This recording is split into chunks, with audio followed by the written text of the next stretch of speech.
and welcome to the podcast, Casey Stevens. How are you? Wonderful. So happy to be here with you, Amanda. What time is it in Seattle at the moment? It's about 6:30 p.m. So, and the day before you, so we're still on Sunday. Yeah. Well, thank you so much for, taking the time to be here with me tonight for you on a Sunday. Right. Likewise. Yeah. I'm so glad to connect. Oh, that's so lovely. Please allow me to introduce you properly. So Casey Stevens is a spiritual psychologist. Casey has worked over a decade of clinical practice, working with thousands of clients worldwide. She's a licensed psychotherapist, a master certified consciousness coach, and a certified clinical hypnotherapist. Beyond that, her intuition and healing abilities allow her to feel clients in unique energy patterns, adapting tools and techniques to support optimal organization for the precise needs of each soul. I love that. Casey offers a unique combination of behavioral sciences, psychoeducation, quantum physics, clinical psychotherapy, intuitive energy practices, ancient medicine techniques, and mystical studies to not only help, but to guide her clients to true somatic embodied healing. Her clients include those individuals and groups who seek to shift deep unconscious patterns, limiting their highest potential. Wow, this is so similar to kinesiology as well, how you must work with your clients. I can't wait. Right. Yeah, and I've trained in some energy psychology, so really they're, go hand in hand, right? Yeah. So what got you into this modality? Tell me.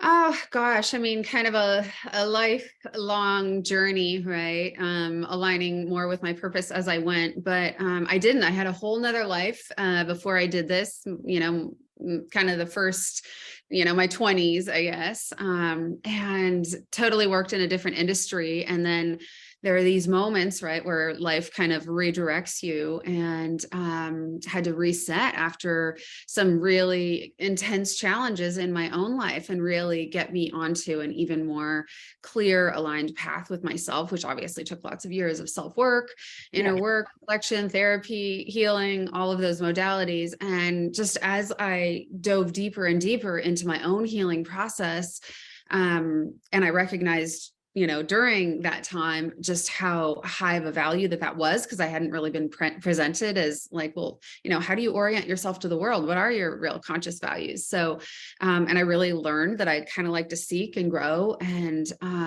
so, yeah, I just kind of was hungry to learn, to kind of go deeply inward, to discover who I am. And then eventually that became what I did. And I knew that for me, it was this holistic, organic, wanting to both be practical and relatable to people, because that, I guess resonated with my critical thinking mind, but also incorporating kind of the holistic wellness, the spiritual aspect of work, and knowing that couldn't be forgotten, that they both had to be kind of partners in that journey. So then again, I just sought out different modalities to study, or healers to work with or train with, or mentorships and whatnot along the way. And then, it became my practice. I figured out kind of what the right balance was for me. And that's how I practice. So, yeah. So when you bring in the spirituality into, because I know psychotherapy, I know psychology, I've been to see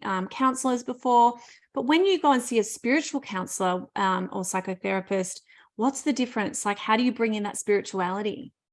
Yeah, well, it is that kind of integral approach, right? So I think that there, obviously therapy, I have a affinity for it, and I'm fascinated kind of with the human behaviors, but I think at some level it can be limited, right? Because we're not fully incorporating the spiritual self, right? The spirit fully into all of that. At least that's been my experience with my studies, right? It's a little bit more linear. It's a little bit more quantifiable. There are measurement tools, pathologizing people, which is a huge part of it. And I always think there's a root cause that's always leading somebody, and we have to find that on whatever layer of their being that is. But if there is an imbalance or lack of homeostasis in some way, my belief is that we kind of find maybe the spiritual root, the meaning, the understanding of when that trajectory was set off and how and what layer of their being. And so then we can kind of heal it at the root organically. organically rather than pathologizing. And so a lot of traditional psychology is just limited in that way, right?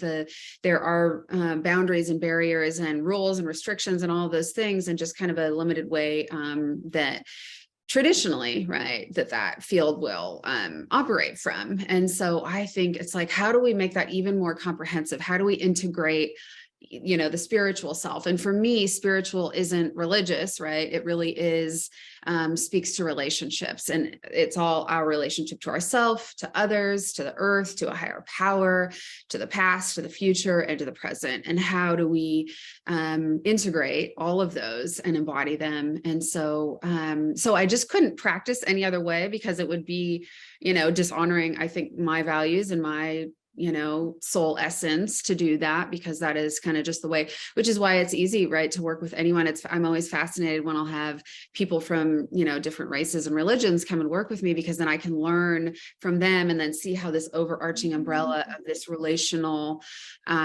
framework, right, that I would call spirituality, can weave into all of that and be even more kind of integral or comprehensive. So yeah, that's a great explanation. Thank you for explaining that. I think there's a real science behind the spiritual aspect of the mind versus the analytical, and the way that I work with clients in that way. And I'm fascinated about human behavior as well, but mostly the difference between when we're stressed versus when we're relaxed. When we're in that stress response, we, are either, we're in that fight or flight response, and, adrenaline, cortisol, inflammation and degeneration along that pathway. But we're designed to survive, and it's important to have that as the dominant program. But we get stuck there, and we can get addicted to those pathways. And that's when typically we're over analyzing or stuck in the future or the past, or overthinking, over worry, and as opposed to being more calm and present, where the brain can change its mind about feeling threat and believing it's in threat. So therefore can fire growth and repair pathways instead.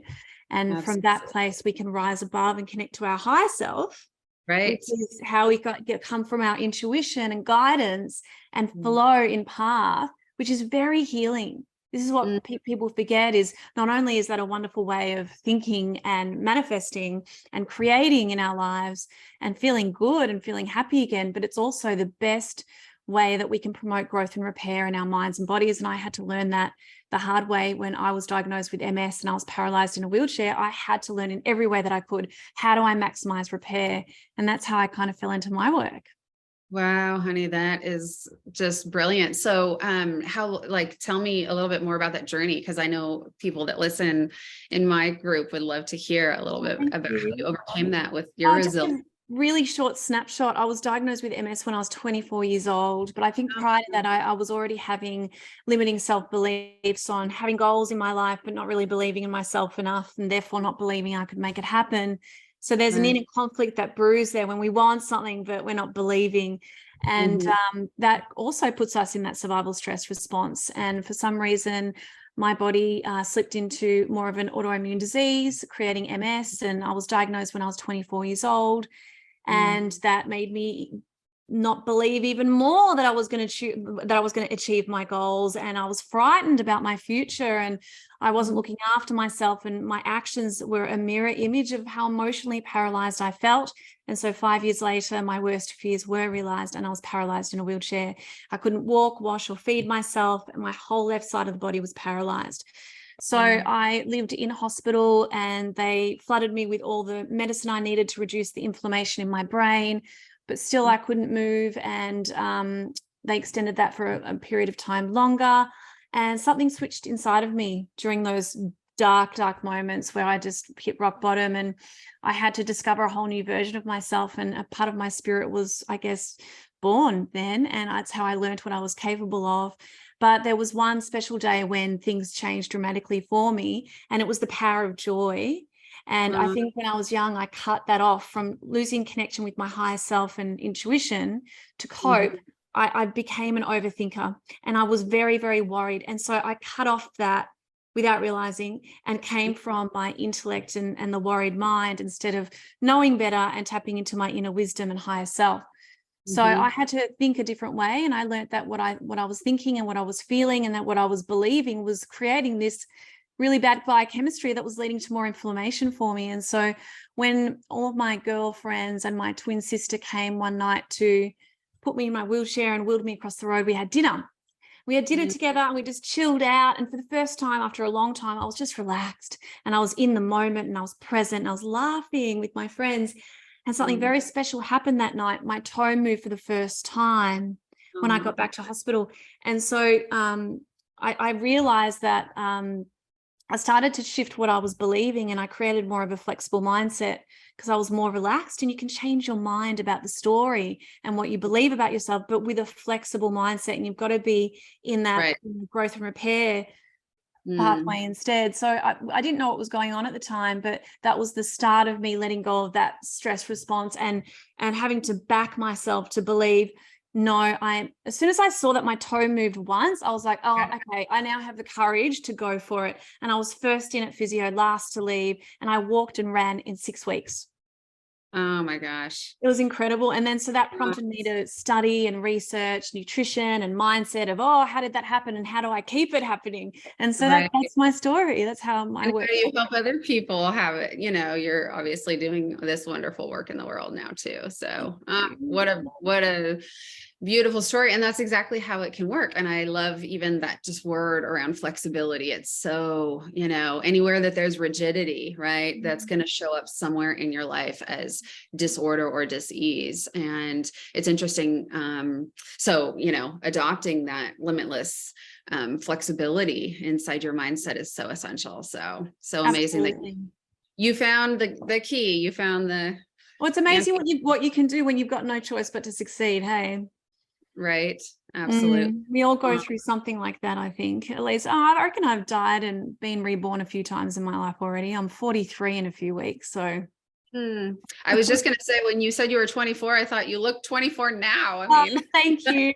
I wish, but thank you. It's all mindset, isn't it? I still feel 24, but yeah. Well, let's dive in. I'd love to know, what does resilience mean to you, Casey?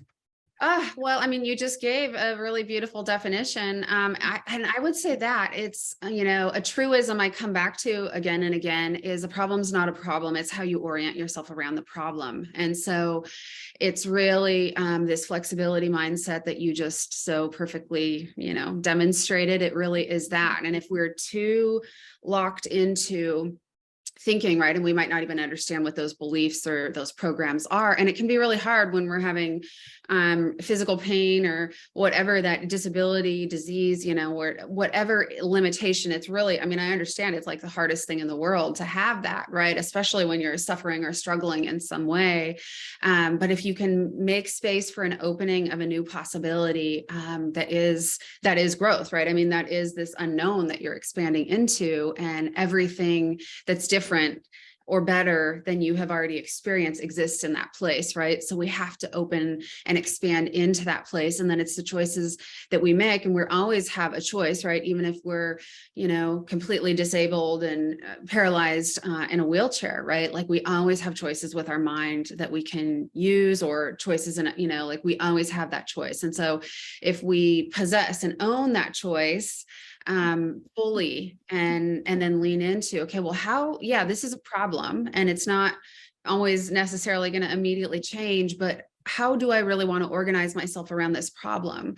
And what would be a way that could expand me beyond? And if you think what you thought, then you'll get what you got, right? So it's really, how do you open up to just new awarenesses, new ways of thinking, new experiences, what, even understanding that we are limited, right? Because so often, I mean, I know, you know, in my teens and 20s, I definitely thought I, you know, understood it all. I had probably a lot more rigid beliefs about things. And so it's not until all of that is stripped away and then you're given a choice, like, oh, well, you know, what do I really believe? Where all those constructs and beliefs or patterns or behaviors or compensatory strategies, do those really serve me? Or, you know, would it serve me better to open up to something more expansive, something beyond what I currently know, a greater consciousness, essentially, right? Yeah. Which is what you're describing, right? That moment when the toe can wiggle, it's like, oh, that's possible. And so your consciousness opens to that. So yeah, that's kind of, I think, that resiliency. And again, for me, I find that it's just has been, I mean, as I've had trials, even after my initial, like life shattering kind of trials, along the way, because they, life doesn't stop presenting them to you in ways and shapes and forms. That's just out of our control. Right. Yeah.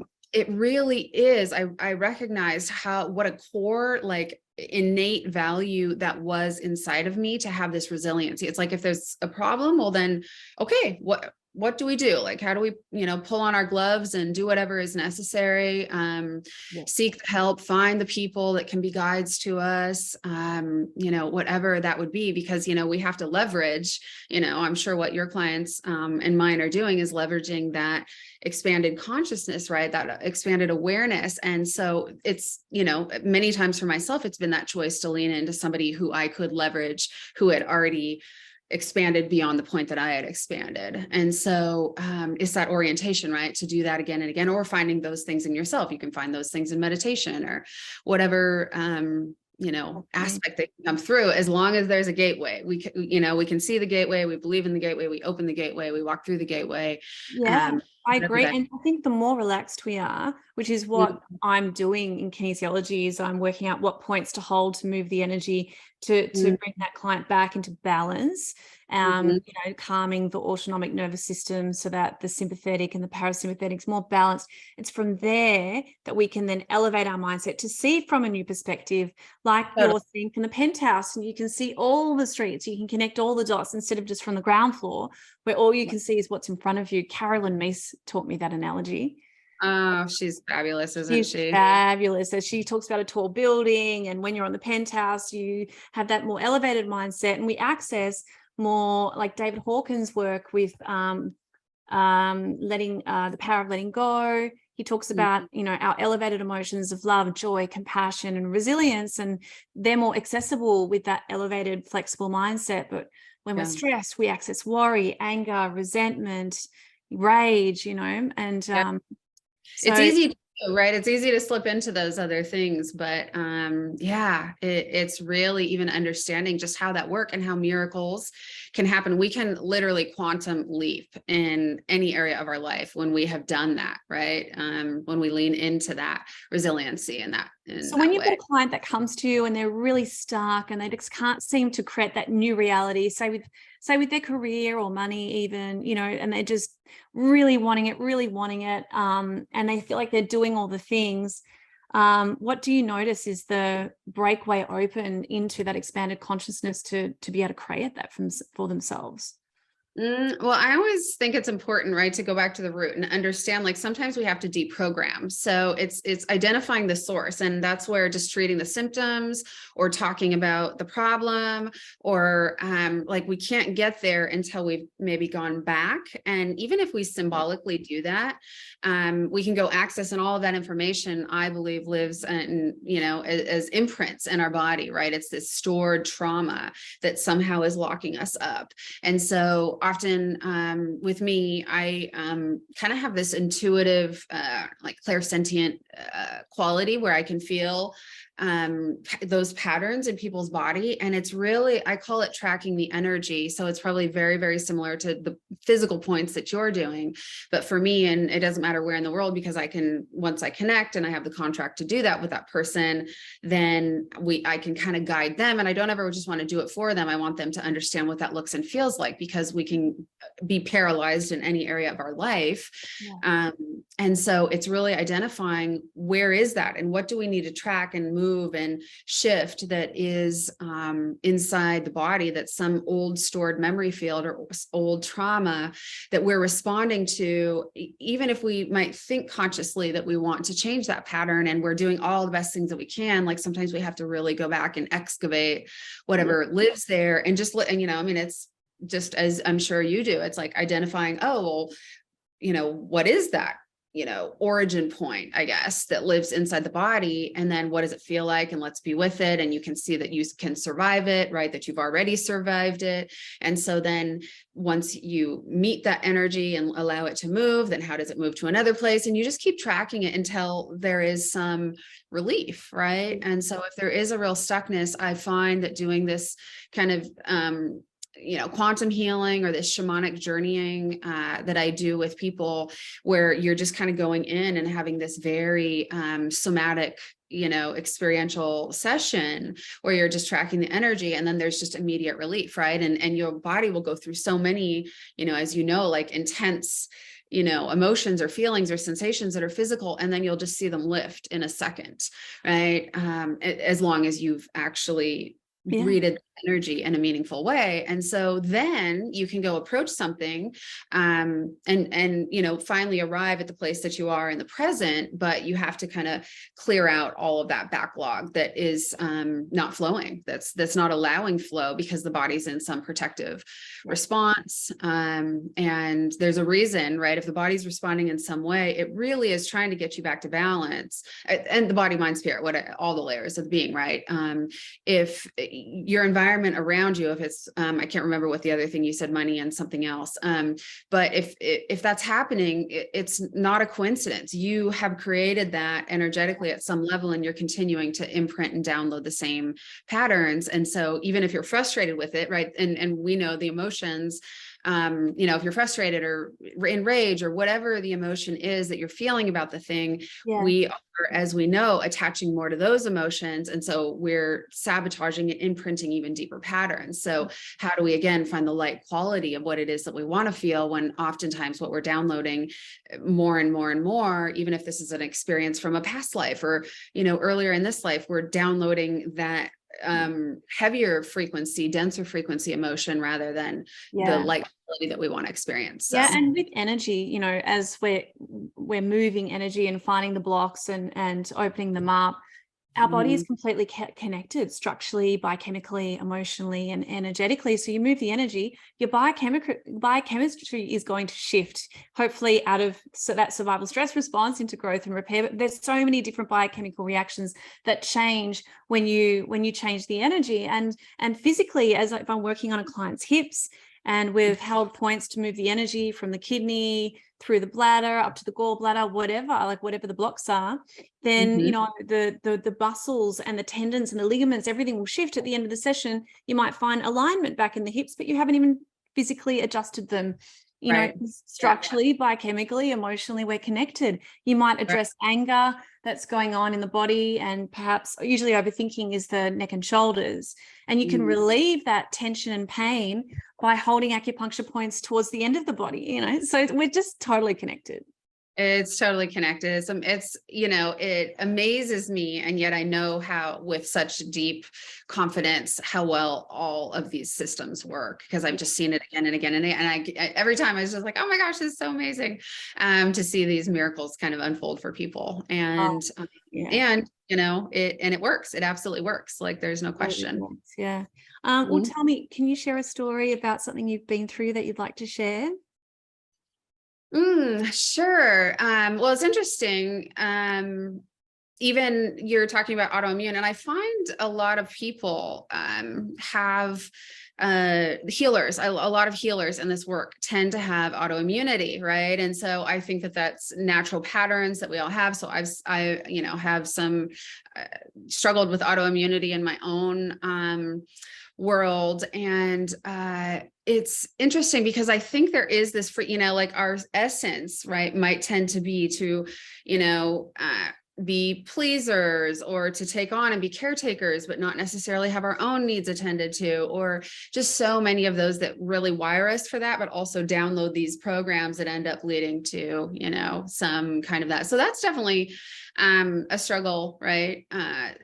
So I know just the physical patterns for me, I know that have been really hard because when we're absorbing and we're feeling and we're moving all of this, even, long before, I did this work professionally, it really can be hard when it's in the body specifically, right? Because it's like, oh, how do I overcome this this pain that I'm in, or whatever the, symptom is that you're experiencing, but pain is really a difficult one. Right. Yeah.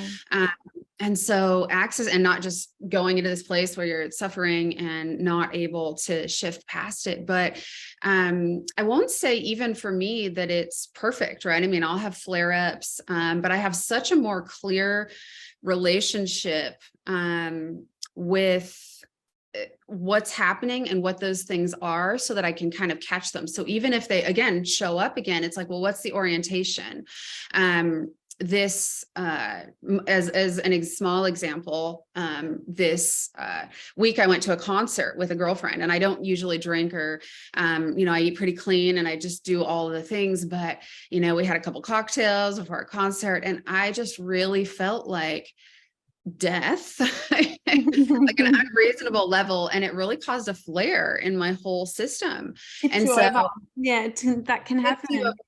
Tips you over. And it's like, you know what? I just actually can't. My body really doesn't like that. I can't do that. I need to cut it out entirely. I can't even, have the occasional, like, haven't seen your, girlfriend in 4 months and, celebrate and have, like, I just really have to be more honoring to my system, because it's just not worth it, right, to go through those flares. And so again, it's not that it's perfect, or that, we are completely overcome it, at least in my circumstance. Who knows? I probably need some sessions with you.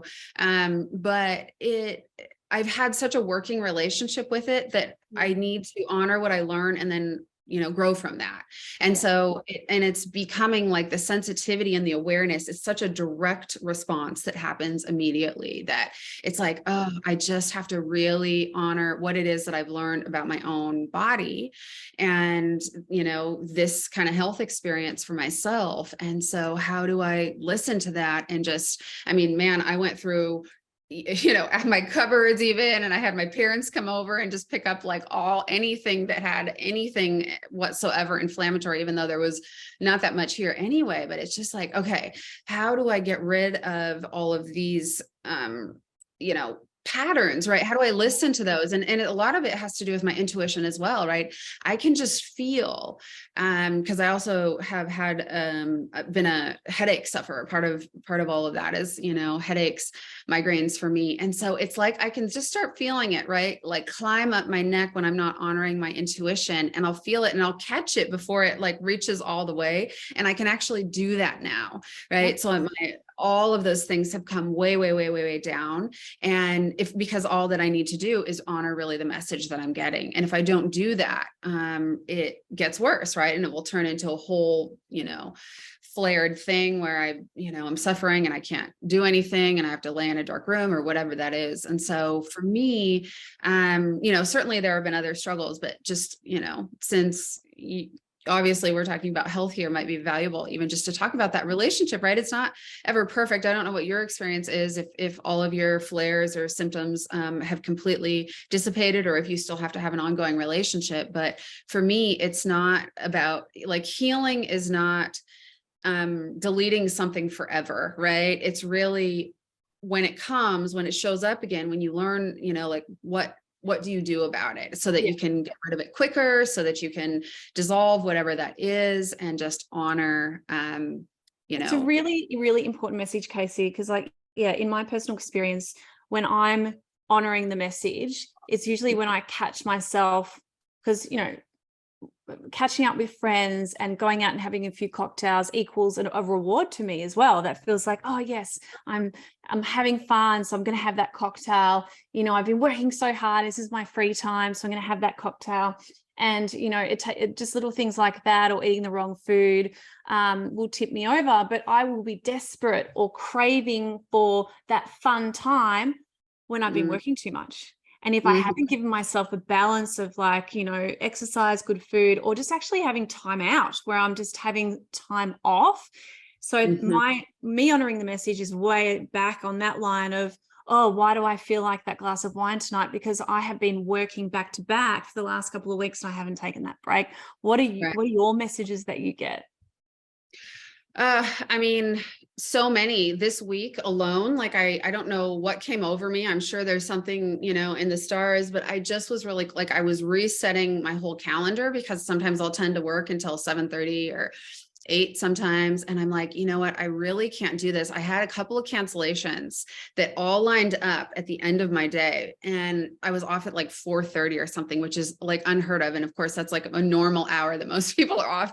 And I was just like, oh my gosh, this is so nice. Like, I started reaching out to people, my clients, right, who are kind of have steady spots that are in more the evening, and just saying, you know what, I need you to switch. I need to restructure my whole. So I did that whole thing with my calendar. So but it's all of that. It's just any message. And sometimes you don't really know what it's going to be, right? You could be somewhere or with someone, and it's like, this doesn't feel right. Or no, this is like, it's just not. And so you can't necessarily anticipate it until you're there. But if you're getting the message, for me, a lot of it is, can I honor this? If there's somebody, that doesn't feel good to work with, or whatever that is, it's like giving myself permission to really honor that rather than sacrifice because, I need to help others, or I need to be polite, or I need to be, whatever, nice. It's just,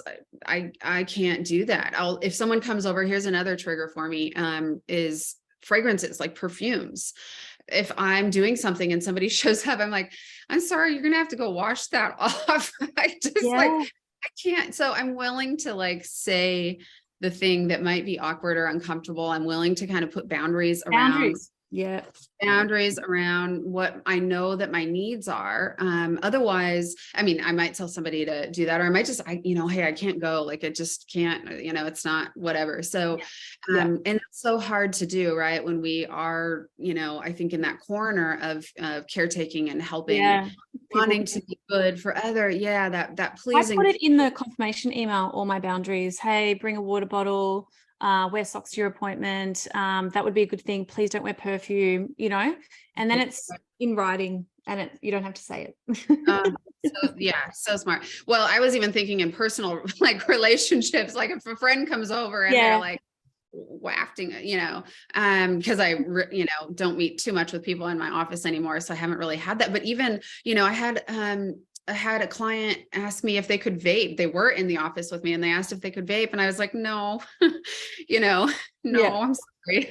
You have to do that after our time or before. And so, just random things that you just aren't, don't even think are going to come up, but they do. And so how do you speak to those and just really, in a really, there's nothing impolite really about it. And it's really a boundary. Boundaries are always about ourselves, not about others. And so, they can choose, to honor your boundaries or not. And that's always a choice. And then I have a choice if, those things resonate or not. So many things, right? I mean, they're just hundreds of millions and they just sneak up, and it's like, well, how are we finding these? How are we creating the containers around our lives so that we can be the healthiest version of ourselves and that we can continue to grow and heal and hold space for people to heal? Because if that throws us off, then I really believe that people are absorbing the consciousness of their healers, right? So choose wisely. And, if they're not holding a frequency that is really resonant and clear and impeccable, then we're going to be absorbing that, right? Yeah, definitely. So when you're not hearing or honoring the message, you will feel a brewing in the body and perhaps even physical symptoms that will come on, such as a headache, sometimes even pain. But when you do honor it, you'll do things like you'll catch on early where you need to restructure your diary, your calendar. You'll listen to your gut and intuition, really tapping into what feels right, even including people to work with or not, saying no, and healthy boundaries. I think that's really useful. I think it's important, like when we get to know ourselves and we arrive at kind of a homeostasis, then we identify what that baseline for us is. And that's going to be different for everyone.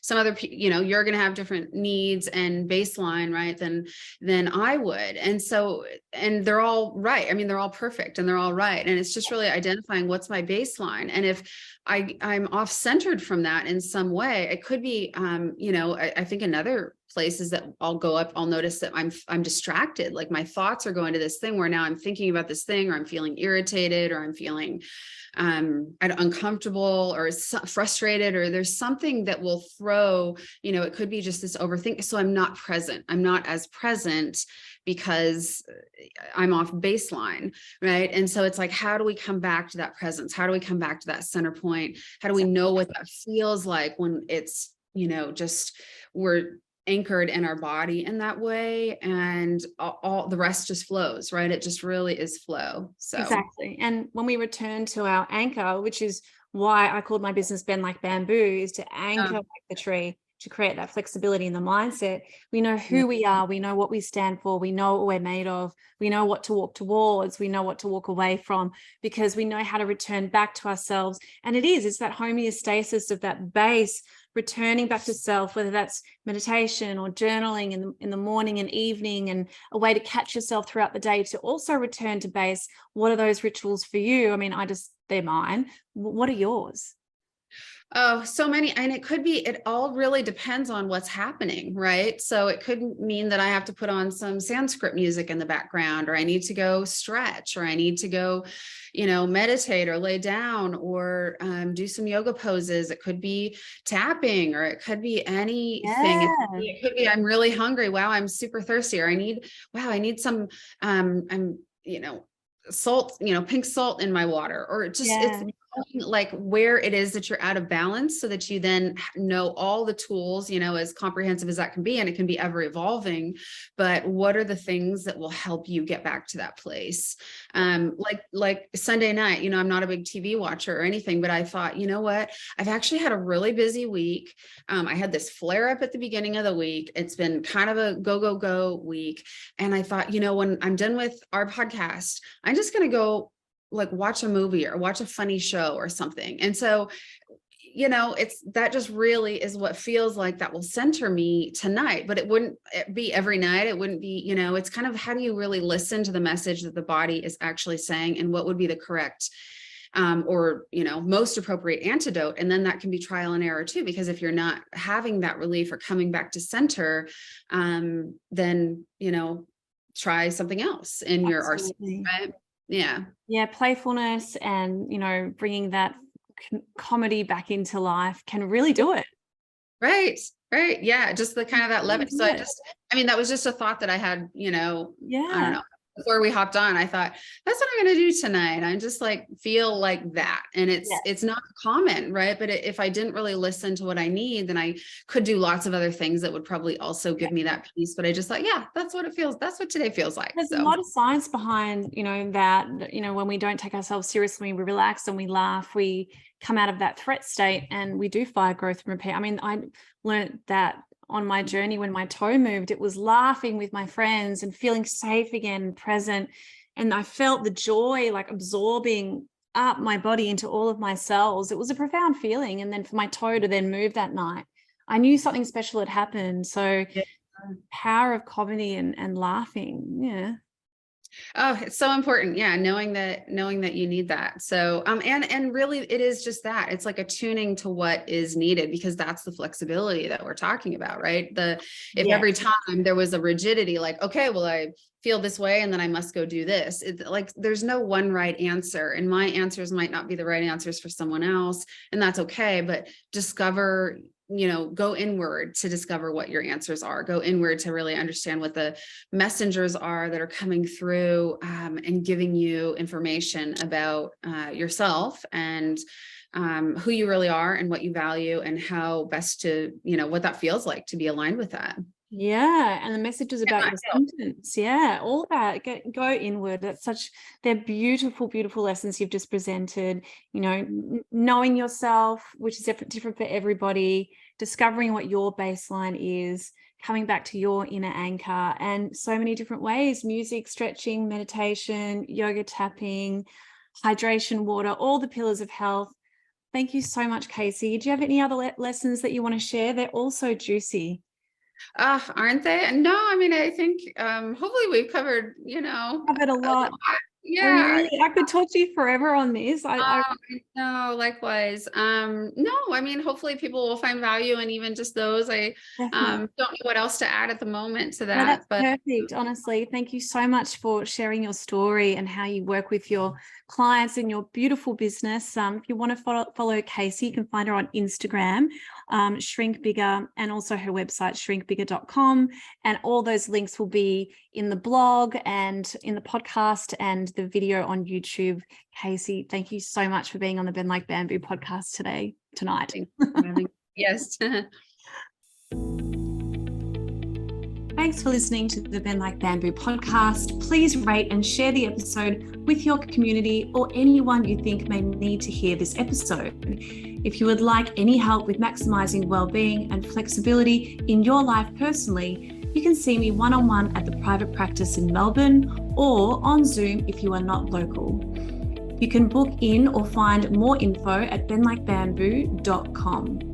If you would like help remotely, I have a resilience program you can do as an online course with 6 ebooks and videos on mind, body, food, connection that include resilience and tools that can help you to feel happier and healthier after rebuilding from change, stress, or illness. If you would like help with boosting resilience and wellness in the workplace, you can book in for a free Zoom discovery chat. The Bend Like Bamboo at Work program can be delivered in person or virtually. And if you would like to inquire about Bend Like Bamboo at school, you can find information on all these programs on my website, amandacampbell.com.au. And you can contact me on email, amanda@bendlikebamboo.com. Thank you so much for supporting the podcast. And remember that flexibility builds resilience. And no matter what you are going through, you can overcome it and discover what you are made of. See you at the next session.